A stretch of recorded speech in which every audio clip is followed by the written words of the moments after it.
Well, it only took me about 7 years to get back to my channel. Yeah, gotta lead them wanting more. I'm imagining like a handful of my remaining subs are, getting a notification, wondering who the hell I am, probably just going back to what they're doing before. But if you did happen to click on a video, hello and welcome back to my channel. And if you're here for the first time, hey, I'm Nolly Speaks, and today we'll be discussing a good short film called Sneak Me Into Your Closet, My Friends. Goodshort is one of the many vertical film apps available. It's essentially a short form, low budget streaming service with content designed specifically to be watched on a phone. These platforms basically slice full length movies into good short 1 minute segments they call episodes. This film depicts a love story between Mafia Daddy Sebastian Romano and the heir to Chipotle, Gabriel Castillo. There's also been a lot of talk that most, if not all, these short form films are fully scripted by AI. And just from watching the first few minutes, I'll kill you! Shit, are those mafiosos trying to bartend? Because your hotbot turns me on 24/7. My fiance is screwing someone out there. It's not my fault you couldn't satisfy your girl, baby bro. I was just trying to help you out. How dare you hit my babe? Let's take it somewhere else. I have to agree that this is 100% the case, allegedly. Even the first part of the title, Sneak Me Into Your Closet. Chatbot, could you give me some titles for a gay romance film? Stuck in the closet with you. The Drag King and I love you, top to bottom. You can tell they've taken the most commonly used tropes from K-dramas, telenovelas, Hallmark movies, and Wattpad stories, put this into an AI bot to produce a range of riveting titles such as Becoming My Ex's Mother-in-Law, A Mistaken Surrogate for the Ruthless Billionaire, Fated Deal with the Mafia King, Chasing My Billionaire Ex-Wife, and last but not least, My Professor is My Alpha Mate. And yes, these are real titles. Now, while I will be talking crap about this film, what I will not be doing is coming for the actors or the acting itself. But considering the state of the dialogue and overall plot points, I feel like they did their best, honestly. There's only so much you can do, and also bills need to be paid. And I'm going on, I will get to the story. I will say that the chemistry between the two main characters is what drew me to the advert initially. Okay. Let's get into the story. It opens to a hotel setting. Sebastian's in the thick of it, being hunted by what I assume is a rival gang. He's distressed, he has a gushing stab wound, and you may be wondering, why are they after him? What is he involved in? And to that I say, shut the fuck up, because it doesn't matter. They decide not to explain that or bring it up again. He slips into a random room to hide, and when he notices it's occupied, he hides in the closet. What are you, a thief or a perp? I'm talking to you, either way I'm calling the cops. Gabriel finds him there, but before he can properly question him, his fiancée and stepbrother come into the room, tongue down each other's throat, and she loudly declares how she booked the room for them to hook up against his knowledge. You know, as you do. He calls off the wedding, of course, which his dad hits him for. You don't understand. Isabella and Chad. Oh my god, he's gonna expose us! And this altercation is a catalyst for our first media trope, rescue romance. This is where your name is saved by a knight in shining armor. This is easily the most Ren's trope in K-dramas. You're always gonna see a scene of a girl tripping over the air, and then a guy's gonna come over and save her. It's slow mode. They look into each other's eyes for what feels like eternity. And yeah, it just has to be in every single like K-drama romance or else. And this is 100% the inspiration behind this in this film, because not only did they use this over and over and over and over again, in one of the scenes they literally have this song playing in the background with a petal filter.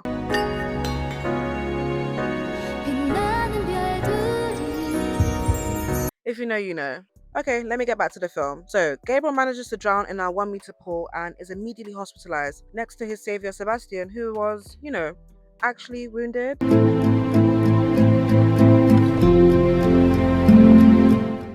And instantly, there's a vibe between them. Gabriel questions Sebastian on his wound and queries if he's part of the mafia. Before Sebastian can explain himself, I'm just gonna call, them henchmen for this video because I don't know what other words to use for them. But two of his henchmen enter the hospital room dressed in bad boy leather jackets and refer to Sebastian as boss, which just heightens Gabriel's suspicion. And Seb somehow manages to subdue this by saying, No. They were in a movie set playing extras. They were playing gangsters in a movie set. Background. They both work at my auto shop. That's good to know. I absolutely despise the mafia.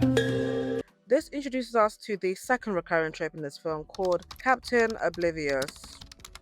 Countless times in the film, Gabe is faced with quite obvious evidence that Seb is involved in some more than dodgy doings, and at every turn, Seb would give a weak explanation or half-assed lie that Gabe just eats up. It's reused to the point where it could have been considered comedic if the film didn't take itself too seriously. In walks the jilted bride and scumbag brother, reminding him that until he gets married, he will not have access to his mum's shares in the company when he turns 25 the next day, which I'm guessing is a clause in his mother's will. Get out and take your hooker with you.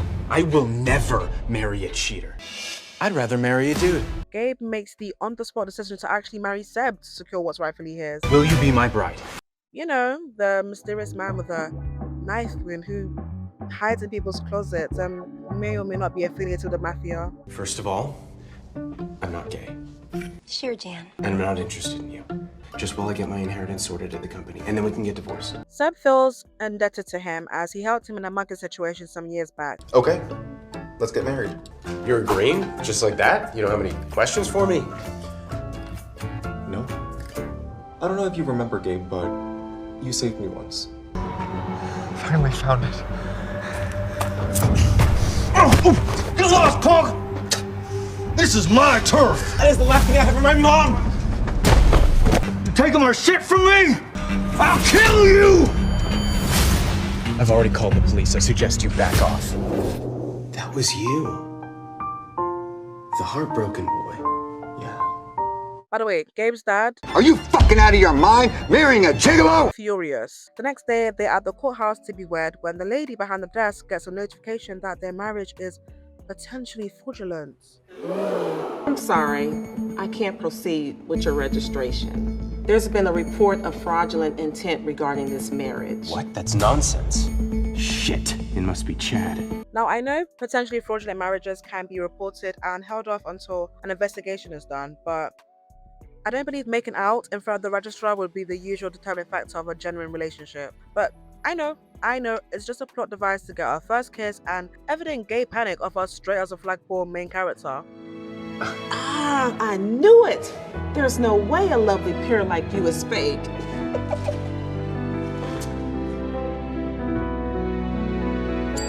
Gabe takes Seb to dinner as a thank you when two of Seb's patrons from his casino walks in. Sebastian, surprised to see you here. We just left your casino. It was a blast. Gabe is again questioning his career and Seb shoots it down by convincing him that they said Latino, not casino. Oh, right, yes, Latino. Yes, we absolutely love those Latino restaurants. So, what exactly happened between you and the mafia? We now find out Gabe's gripe with the mafia. He gives us a backstory on how his dad got into 10k worth of debt at the mafia's casino, and his mum, who was working a food truck, had been harassed and made to work off the debt. Despite that, due to her hard work, she was able to start a Mexican restaurant chain called Chili Potle. 3 years ago, his mother was involved in a fatal vehicle collision, and he believes that the mafia had orchestrated it. So yeah, a lot of valid resentment. Seb promises to help him find out the truth of what happened. This kind gesture makes Gabe begin to question his sexuality. Why am I getting so flustered? Come on, Gabriel, you're straight as a laser beam. We are now at Gabe's family home, and his father is literally red with anger. His family are now aware of his nuptials, and they are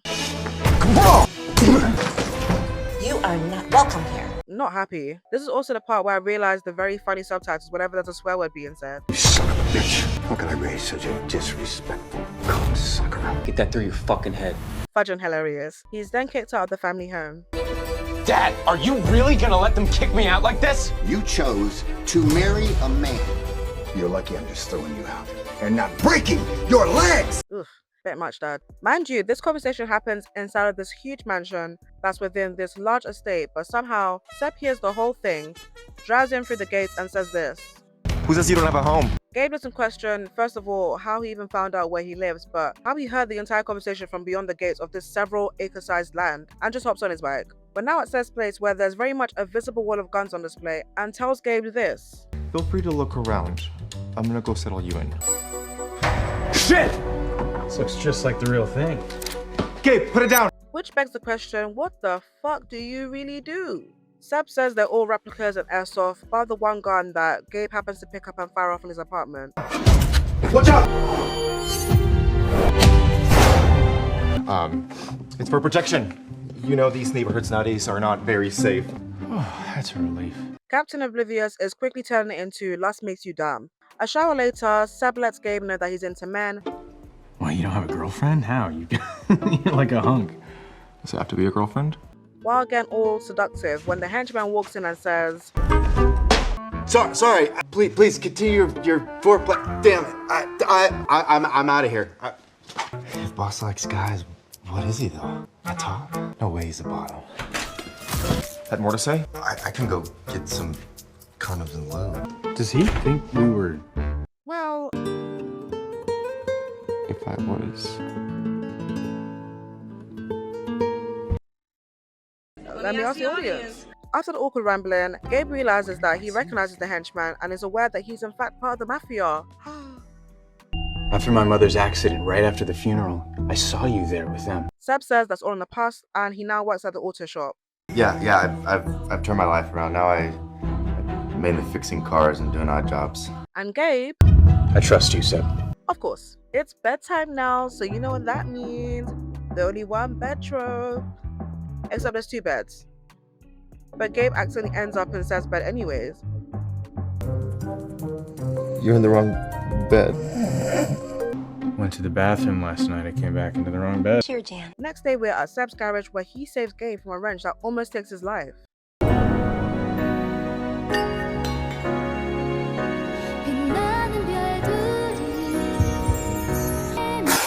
Gabe wants the henchman's help with uncovering the identity of who killed his mother. Sure thing, Mr. Castillo, what can I do for you? Mrs. Shortly after this conversation, we are introduced to Irene.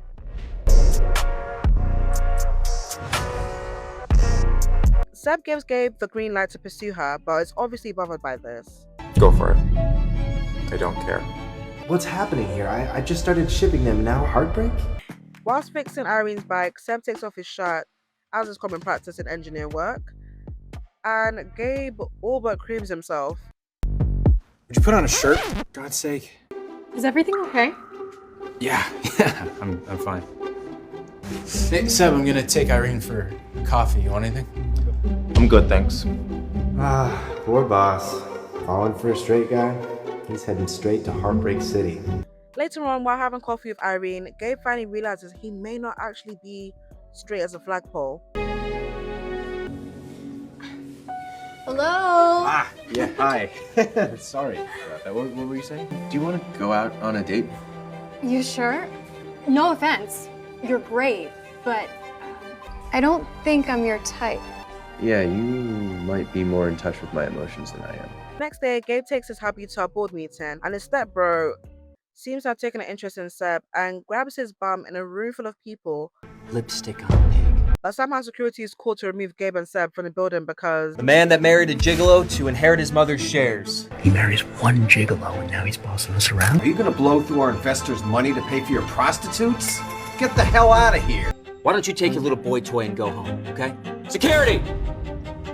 No homos allowed. and somehow that's perfectly okay. Later on in the film, he also does this. This guy's really quite fine. I'm lost. Fuck off! And when that doesn't work, hires an escort to roleplay as Sebastian. Tell me, what's your name? Sebastian, sir. And that's still not even the weirdest thing he does. At a local bar, we found out that Irene has a girlfriend. She says this completely unprompted, by the way. Love is to love someone for who they are, regardless of labels. Okay. Hey, I got something to do. Can I take a rain check? This takes off the market for Gabe, and this is all he needs to realize that he's in fact in love with Seb. But since they're in a #forbidden love trope, Seb tries to keep his distance due to his family's potential involvement with the death of Gabe's mom. I'm sorry, Gabe. I have to be cruel to be kind. Also, this might be a little bit nitpicky, a little bit, Girl, you need to complain about everything. but Gabe is sober in the scene, right?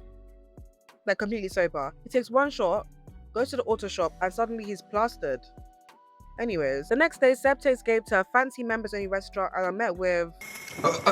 Please, stop right there. Well, this is a members-only restaurant. Go get the chef. He's expecting me. You know the chef. Don't make me laugh.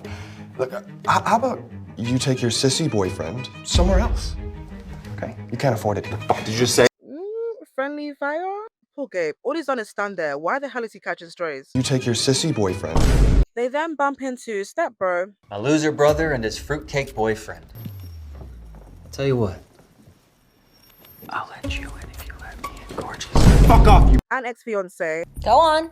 Leave. Maybe that dirty little gay bar down the street is more your style. Anyways. I would listen.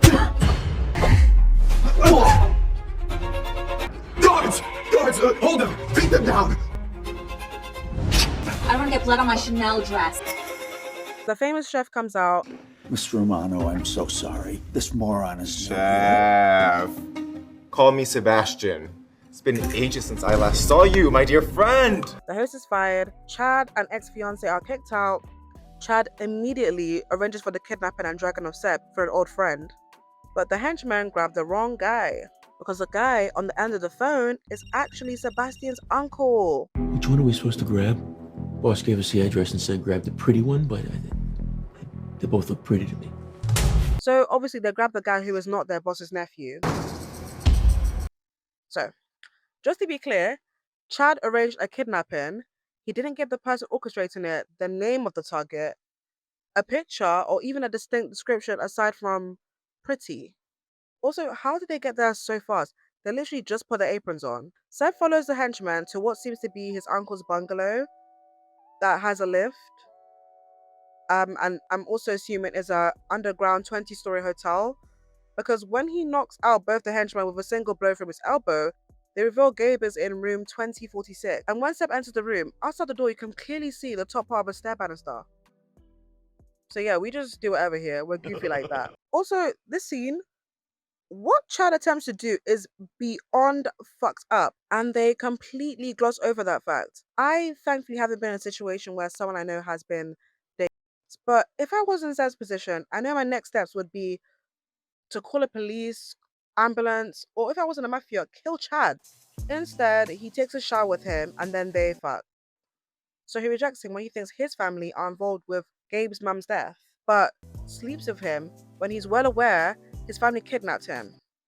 Amazing. 10 out of 10 love story. So we're back at Seb's uncle's underground hotel and we find out it was in fact him who was involved with the fatal crash with Gabe's mum.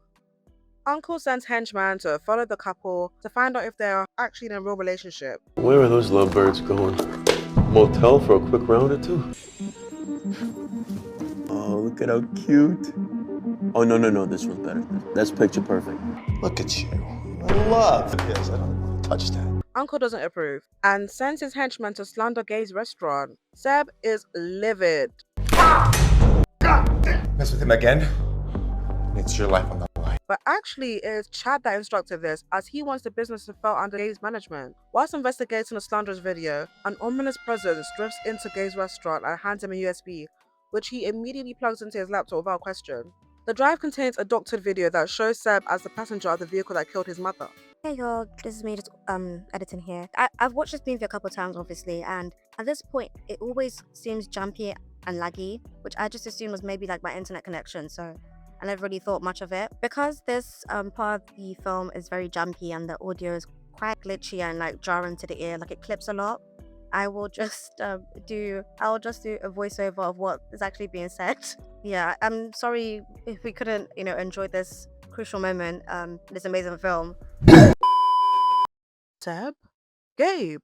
Who are you? Are you really Sebastian Romano? Yes. I was trying to find time to tell you, Gabe, but so you've been in the mafia this whole time? Yes. I'm sorry, Gabe. Why were you in the car that day? Are you the one who killed my mother? What are you talking about? That wasn't me. It's right there. Look, it's clear as day. That is not me. You have to believe me, Gabe. I'm telling the truth. I don't want to hear it. Get out of here. Don't ever let me see you again. Gabe, listen to me while I stand here. Gabriel, I won't chase after you. Frog! Flashback. It can't be Seb. I don't believe it. Wait a minute. Gabe plays the full clip and realizes it's been manipulated. He goes back to tell Seb, but he's been kidnapped by Chad, who is... Get your freaking hands off me. Well, he says fuck him, but... My stepbrother... Oh, you know what? I'm actually not gonna voice Chad. Just read the captions. I'm sorry, I'm not doing that.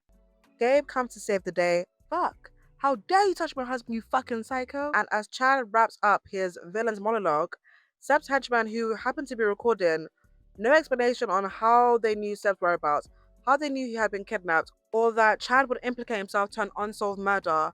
I got it all on tape. Say cheese, motherfucker. Like, why were they already recording? They reconcile and kiss, and Gabe gives Seb his mother's ring. Chad is then taken to the police, as well as the evidence against him, and then they fuck. Yep, that's it. That's the film. Initially, I was just glad that I didn't have the usual bleak queer trauma tropes, which I'll be making a separate video on. Look out for that. Then I suppose there's also a camp element to it where it seems like it's not taking itself too seriously, but I don't believe that this is intentional. Also, I'm making light of a very, very scary situation that does absolutely nothing for the plot, in my opinion. It's a 3 out of 10 for me. So yeah, not the worst thing I've seen, but also doesn't feel like my first time seeing it. And by that I mean, you can tell they've taken the most commonly used tropes from K-dramas, telenovelas, Hallmark movies, and Wattpad stories, put this into an AI book. As we know, when AI first started getting popular, many creators were rightfully unhappy because the system would take aspects of artists' work and replicate styles that they had spent so long perfecting and would just spit out computer-generated and oftentimes distorted versions of their work. Artists were concerned that the use of AI to mass-produce generative images would hurt their business, and they were unfortunately right. I've seen billion-dollar companies use them for advertising, well-known musicians use them for their album covers, even flyers for day parties. People using it for display pictures is one thing, but when we're at a stage where big boy corporations would rather use AI than pay motion graphic designers for their work, it was only a matter of time where it would seep into other areas of creativity. Either with these films, they are taking the writing, plot points, and style of humans and vomiting out low effort content. And isn't this the main reason for the writer's strike that took place 3 years ago? Which is wild, because 3 years later, a movie that used AI to fine-tune someone's accent won an Oscar. Couldn't they have just practiced more, or I don't know, hire someone that can actually do a convincing Hungarian accent? All I'll say is, if you want to do something in the creative field, whether that's art, editing, music, writing, filmmaking, just do it, but do it the right way. Even if you feel like you're not good at it right now, don't give up on the beauty of learning and gradually seeing yourself get better at something. It is so much more fulfilling than typing prompts into a computer. Also, Fiverr exists. If you've made it this far into the video, I would like to thank you for your time and comment below your thoughts on the use of AI in films. Do you see it as a serious problem, or think it's not that deep and just one of those things we'll have to get used to as the industry evolves? Until next time, where I will hopefully have a better outro. Bye!